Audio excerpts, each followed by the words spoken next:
2014.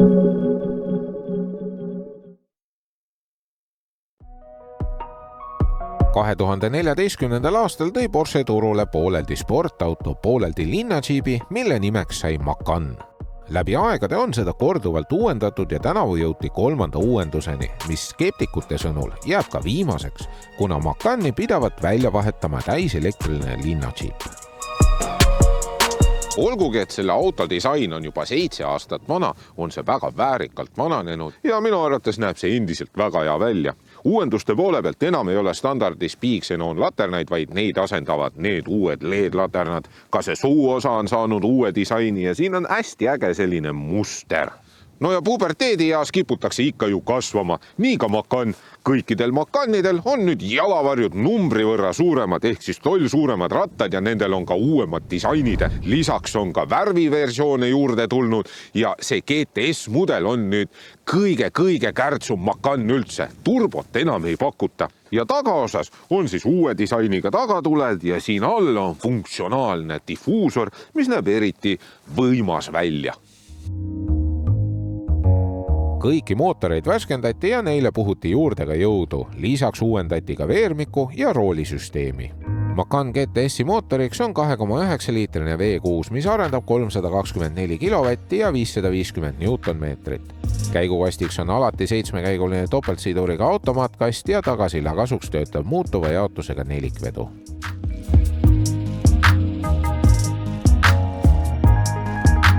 Selle 2,9 liitrise V6 bensiinimootoriga oleme me juba kokku puutunud nii Panameral kui ka Audi RS4-l ja mõlema puhul jättis see mootor hääle poolest hästi anonüümse mulje. Aga Porsche on just siin Macanil üritanud seda autot hääle poolest ka emotsionaalsemaks muuta. See jaurab hästi omapärase häälega, aga õnneks on sellised lärtsud ja mürtsud, mis natukene lisavad emotsiooni.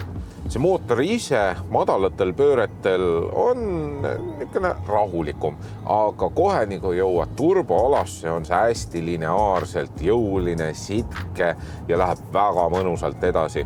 Ka see topeltsiduriga 7-käiguline automaatkast ei tundu siin kohalt minnes nii uimerdav nagu kontsernikaalastel. Ja loomulikult liikumise peale vahetab see käike ülimalt kiiresti nii ülesse kui ka alla. Ka pidurid on jõulised ja see veermik, see on täiesti fenomenaalne. Lähed kurvi, kõik on hästi loogiline, ohutunnet, kui sellist asja ei teki ja mine ja sõida ja naudi. Täiesti uskumatu, kui hästi see kurve läbib. Pole siis ime, et Porsche nimetab seda autot pooleldi linnamaasturiks, pooleldi sportautoks ja ka kiirendusnäitajad näitavad seda, et tegemist on ikkagi väga võimeka autoga. 0-100 sport chronopäkiga 4,3 sekundit ja 160-ni jämedalt 10 sekundit. Macani pagasiruum ei ole just kõige suurem, peaaegu 460 liitrit, jäädes alla Mercedes GLC Coupe'le. Aga minu arvates selle pagasiruumi kõige suuremaks miinuseks on see valgustus. Nimelt pimedas need õrnalt hõõguvad ja ega sa väga ei näe, mis siin pagasiruumis on.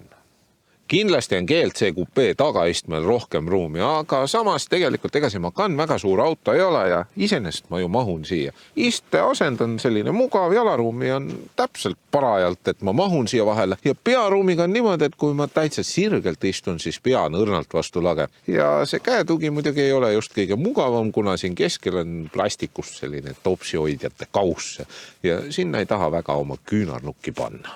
Need sportistmed, mis siin autos on ääretult mugavad ja kuna neid külgtugesid on võimalik reguleerida kokku ja lahku, siis siia peale mahuvad ka kogukamad inimesed.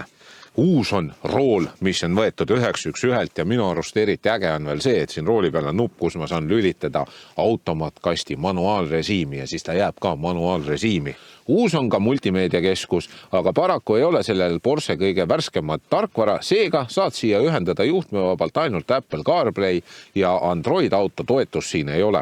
Ja kõige suuremaks muudatuseks on see, et siin keskkonsoolis on nüüd füüsiliste nuppude asemel puutetundlikud klavermustad nupud ja kui aus olla, siis tegelikult eelnevaid nuppe, füüsilisi nuppe oli sõidu ajal palju mugavam kasutada.